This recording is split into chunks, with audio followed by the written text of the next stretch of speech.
something in case us poor commoners lose our way. I'm surprised she hasn't brought her maid with her. I mean, if her nose starts twitching in church, she'll have to blow it herself, won't she? Do you think she knows how to? Of course not. Princesses can't be bothered with common or garden things like that. They're far too busy dealing with affairs of state. Stop talking, young lady. Anna? Sahib? Oh, his cramps are getting worse. Shall I send for the doctor? Oh, it's a use he's done all he can. Perhaps you should take some more medicine. No, that foul-tasting stuff won't make any difference. Come, Captain Sahib. You are young and strong. You will be on your feet in no time at all. I worry about you. And about the poor darling Mrs. Sahib. Oh, Anna, what's to become of her? Set your mind at rest, huh? When she returns, it will be just as before. We shall look after her together. She doesn't know about the letter. I didn't want to spoil it for her because it's her birthday soon. I've ordered lots of presents. Expensive presents. God knows how I'll pay for them. She might as well enjoy herself while she can. Come, young ladies. Quickly and quietly. Becky, wake up. Your name is Becky, isn't it? Yes, miss. How did you know? I asked Mariette. But why? I felt sorry for you. You look so thin and tired. Don't they give you enough to eat? But that's awful. I shall speak to Miss Minchin about it. Oh, no, miss, please don't do that. You should throw me out in the street.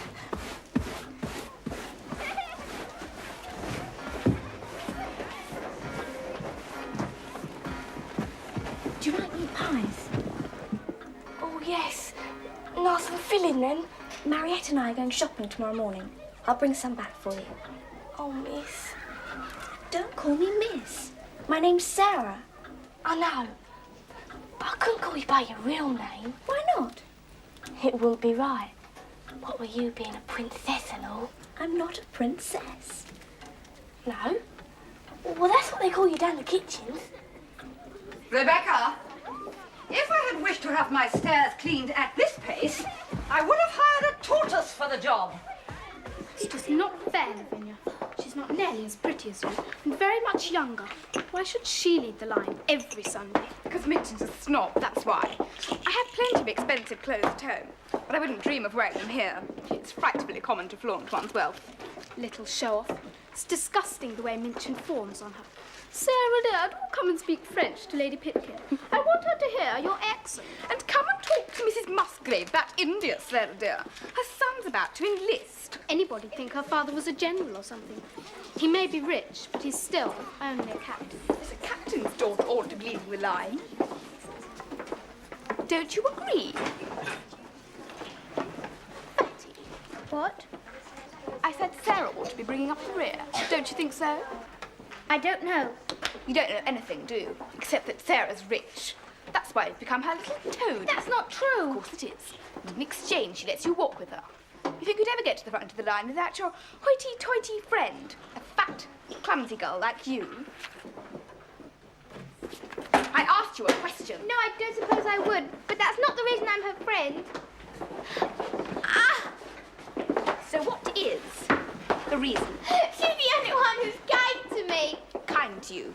You mean she buys you things? No, I don't mean that. It's her money. Go on, admit it. It's not her money. Come on, Jessie. Let's make her admit it. Right. Ow! You're hurting me! Oh, we'll go on hurting you till you tell us the truth. Why have you become a princess's lady in waiting? Oh, please stop! Ow! Repeat after me. It's because she's rich. But it isn't. Ow! All right. I'll say it. It's because she's rich. It's because she's rich. See, Jessie, without her money, she'd have no friends at all. Lottie, please, just hush. Will you stop this nonsense, please? Stop it! What on earth is the matter with her? I don't know. She won't say. Bertie! If you don't stop this dreadful noise this instant, do you hear? I shall smack you. Ow! I shall smack you very hard. Excuse me, Miss Minchin. Oh, sir, it's you. If you want to talk to me, dear, you'd better come back later. As you can see, we have a little problem. Yes, I was wondering if I could help. You? I think I could make her stop crying. May I try? What a sweet, thoughtful child. Yes, well, in that case, we'll leave her to you. Come along, Amelia. Come here. Very good. What's the matter, Lottie? You can tell me.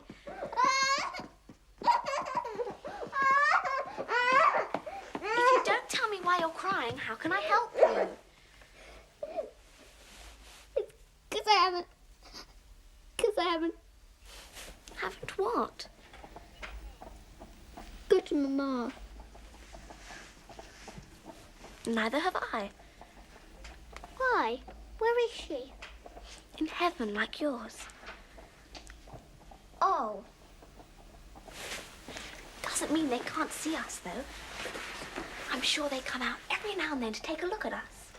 Perhaps they're here now. In this room. You wouldn't want them to see you crying, would you?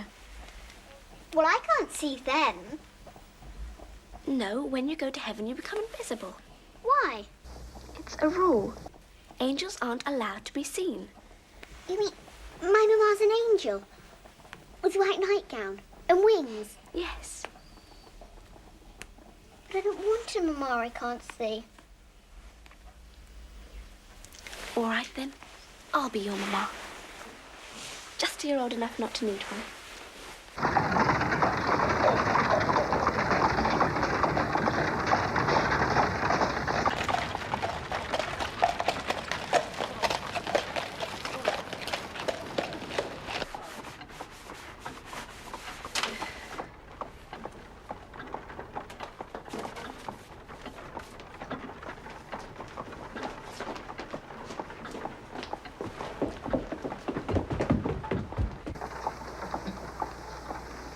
Does everyone in heaven have wings? Yes, Why? because it's such a big place. If the angels couldn't fly, it'd take them ages to get from one end to the other. But why would they want to get to the other end? To see all the wonderful sights. What sights? Fields of lilies, streets of gold, walls made of pearls and emeralds.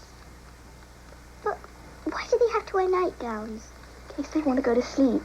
Flying's very tiring, you see, and you have to rest every hour or so.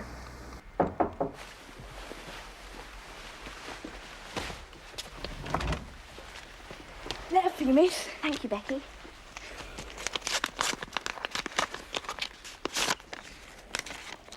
It's from India, right? From your dad. That's why I brung it up straight away. Was that the only reason? Well, I was wondering if you went to the shops yet. Yes. I'm afraid you'll have to run along now, Lottie. But you haven't finished telling me about heaven. I'll tell you some more later. I want to read my letter. All right. Goodbye, Mama. Bye, Lottie.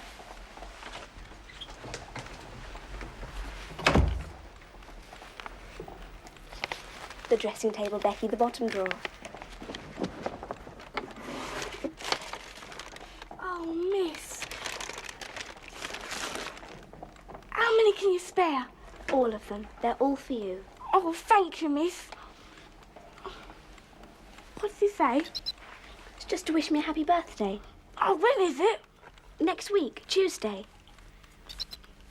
I don't have no birthday. But you must have. Everyone has a birthday. Well, I suppose I do. But I don't know when it is. I was left outside the hospital, see? As a baby. So I never knew me mum or dad. Oh, Becky, what a terrible life you've had. Oh, it's not so bad now. This place is better than the orphanage. Only thing is, when Cook's in one of her moods, I don't get no food. Don't worry, I'll always have some for you.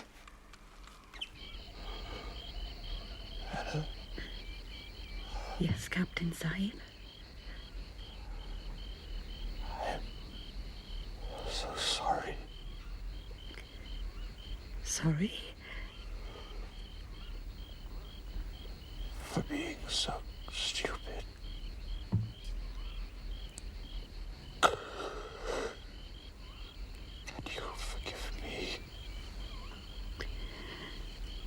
There is nothing to forgive.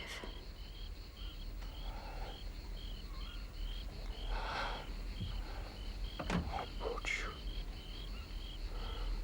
so much misery.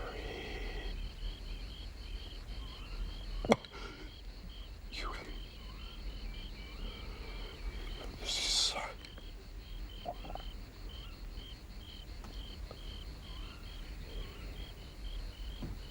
Thank God.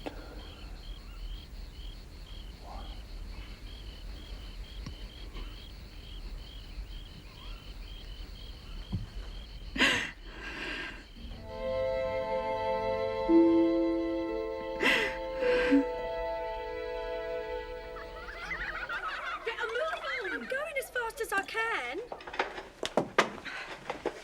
The cake? Where is the birthday cake? Well, Cook's still icing it, Mum. She sends her apologies. Well, one can't eat apologies. Now tell her to hurry. I want everything here by 2:30. Yes, Mum. Oh, good gracious, I've never seen such a feast. Fit for a princess, wouldn't you say? Can we afford it? Oh, it will all go on the captain's account, along with these absurdly expensive gifts. You certainly haven't stinted the child. I thought you didn't like her. Oh, this is not for Sarah's benefit, Amelia. No? No, we have some important visitors arriving. Or have you forgotten? Oh, Lord and Lady Atwood. Yes, it will do no harm at all for them to see how we celebrate a pupil's birthday, particularly as we're not paying for it. Look at that.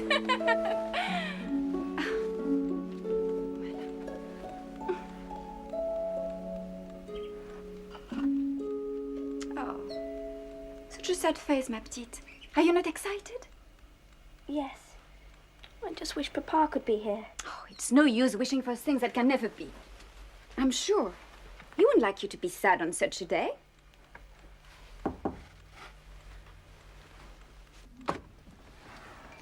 Oh, someone has left you a package.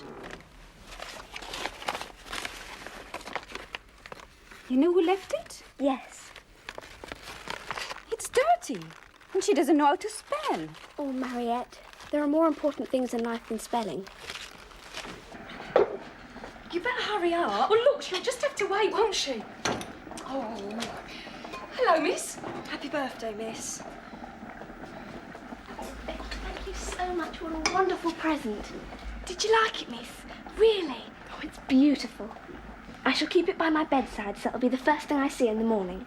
It's only cheap stuff in the market, but you said you like to pretend, didn't you? And you could pretend it's satin with diamond pins stuck in it. Oh, I don't have to pretend. I like it just as it is. I made it myself, so the stitching's not very good. Oh, it's perfect. It's the most perfect present you could have given me. Oh, Becky, I do love you. When will that be? Set the bells or set me? I do not know. Celebrate that over. Here comes the candles to light you to bed. Here comes the chopper to chop off your head. Shit, shop, the last man dead. Put all the boxes on the table so that everyone can see Miss Sarah open them. Rebecca, you forget yourself. It is not your place to smile at my young ladies. No, Mum. Sorry, Mum. Now leave us. Oh, please, Miss Minchin. May Becky stay? Rebecca? Why, Sarah dear? Because I know she'd like to see the presents. After all, she's a young girl too. She most certainly is not. She's a scullery maid. Oh, please, Miss Minchin. I know she'd enjoy it. Please let her stay. Very well, Sarah. Since it is your birthday, I accede to your request. Rebecca, thank Miss Sarah for her kindness. Thank you, miss. And thank you ever so much, Mum. I did so want to see the present. Well, go and stand over there in the corner, not too near my young ladies. Now, before Sarah opens her presents, I should like to say a few words. Stand back, please. Everybody stand back. Now, we all consider our birthdays to be very special occasions. Do we not, Lottie? Yes, Miss Minchin. But in Sarah's case, it is an extra special occasion because it will bring her 1 year nearer to the time when she will inherit a large fortune. From an army captain. It will be her duty to spend her money in a meritorious manner, Lavinia. That is why I am so pleased her dear papa has entrusted her to my care. For what use is money without a good education? What use is good education without money? Did you say something, Lavinia? No, Miss Minchin. I hope you all appreciate Sarah's generosity in giving you this party, and I would like you all to express your gratitude by saying all together out loud, "Thank you, Sarah." Thank you, Sarah. Thank you for coming to my party. A very pretty curtsy, dear. Right, well, then I shall leave you all to enjoy yourselves. This one, Sarah. Open this one first. Oh, books. Fancy sending you books. That's the sort of thing my papa would send. I asked for them Ask books. Why? because I like reading. Oh, the princess likes reading, does she? I suppose little teacher had spent her fortune in a meritorious manner. This one's in French. Perhaps she's thinking of buying France. Don't take any notice, Sarah. Open this one. Come on, Becky, come and look. The mistress told me to keep my distance, miss. Well, I tell you to come closer, and it's my birthday.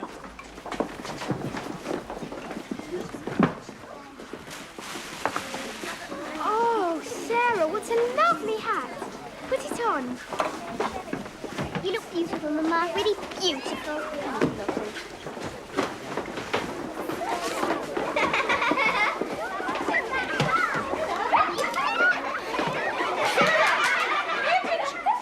Your papa's solicitor has called to see Miss Minchin.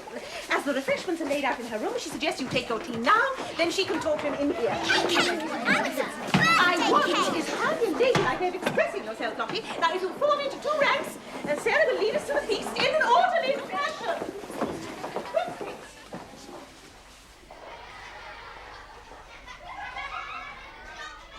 A little high-spirited, I fear.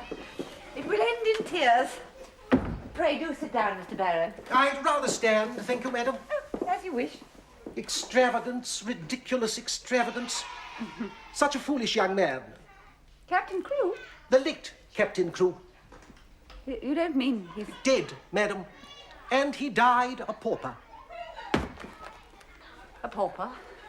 But that is not possible. All that's left in the estate is a half share in some African hole in the ground. His partner apparently told him there were diamonds at the bottom. Must have been a swindler. But the party, all these gifts, I paid for them. Then you too have gambled and lost. Now, why should I be the loser? You are the captain's legal representative. It was you who told me to hire a carriage, engage a French maid. I was merely carrying out my client's instructions, his written instructions, which I can produce in court if necessary. And what about your moral responsibility? We are not even morally responsible for our client's debts, madam. As a matter of fact, our own account with the captain remains unpaid. You can afford it. I can't. This is absolutely outrageous. Please don't think me unsympathetic. You have every right to be angry. And what about the girl? Has she any relatives? None that I know of. Well, she's not staying here. I shall turn her out into the street. Oh, I wouldn't do that if I were you. Why not? It wouldn't look well. Penniless pupil sent packing by young ladies' seminary. The story would soon get about. Then what am I to do with her? Why not put her to work? And then she can pay off the debt herself. She's a clever child, I believe. And I'm sure she'll give you satisfaction. Good afternoon.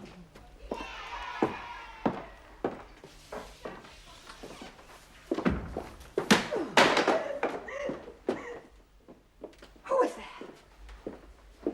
Come out immediately!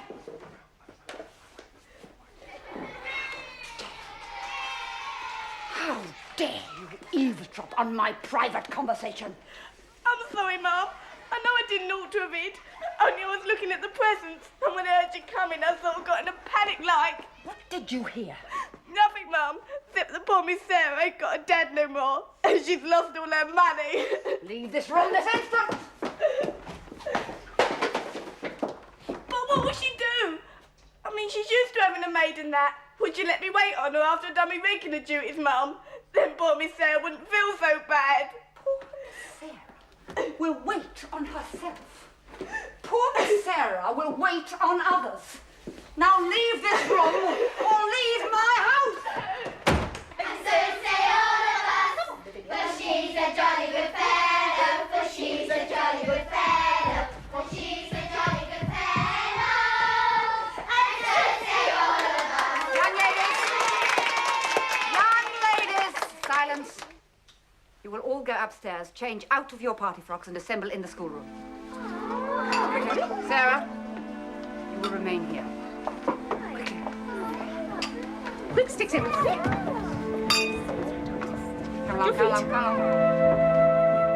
Slow coach, haven't Quickly. Come on. What's the matter, sister? Never mind. You just leave it. Quick, sister.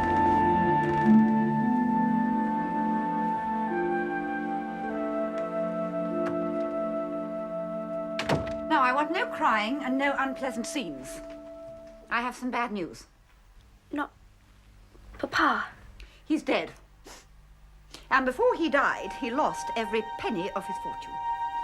You are left a pauper on my hands. Dead. You are a beggar, Sarah. And it appears you have no other relative to take care of you. Papa. Don't you understand what I'm saying? You are quite alone in the world. Entirely dependent on my child. There'll be no more of your grand airs. No more of this princess nonsense. Ridiculously expensive finery belongs to me. And it will have to be sold. Pay for all this. If I choose to give you shelter, you must work for your living. Work? Yes. If I can work, it won't hurt so much. What must I do? You must do whatever I tell you to do. Have you got a black dress in that sumptuous wardrobe upstairs? Yes, but it's too small for me. Go and put it on. And take those ridiculous ringlets out of your hair. And then I will show you to your new quarters. Wait! Aren't you going to thank me? Thank you. For my kindness in giving you a home. No, Miss Minchin, you are not kind. And this is not a home.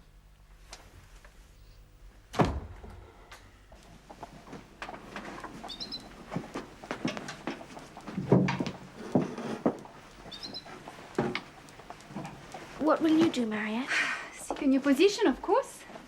Find an employer who can afford to pay my wages. Please forgive Papa. I'm sure it wasn't his fault that he lost all his money. Perhaps I should have asked to see his references.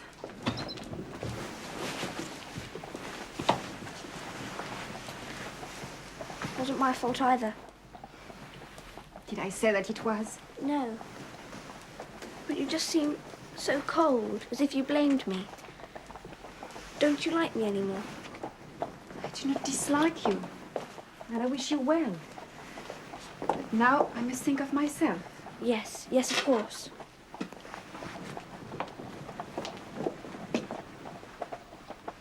Are you ready, Sarah? Yes, Miss Minchin. Then come along.